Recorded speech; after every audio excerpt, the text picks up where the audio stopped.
আসসালামু আলাইকুম guys, welcome to back another brand new video. আশা করি যে যেখানে আছেন ভালো আছেন, সুস্থ আছেন। আলহামদুলিল্লাহ আমি ভালো আছি।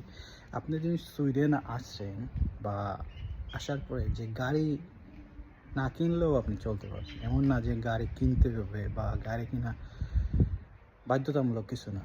এর পিছনে কারণ হলো এখানে সবচেয়ে বড় সুবিধা হলো পাবলিক ট্রান্সপোর্টে, যার জন্য আপনি গাড়ি যদি নাও কিনেন তারপরে আপনি চলতে পারবেন।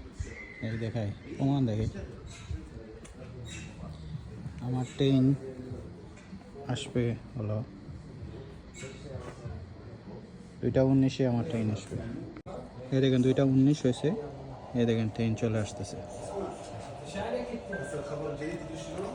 সো সুইডেনের সবচেয়ে বড় সুবিধার মাঝে একটা হলো পাবলিক ট্রান্সপোর্ট। এই কারণে ধরেন আপনি যদি বন জঙ্গলের মধ্যেও থাকেন তারপরে আপনি এরকম সুবিধা পাবেন। এই দেখেন দূরে দেখতে গিয়ে ট্রেন চলে আসছে ঠিক টাইম মতো।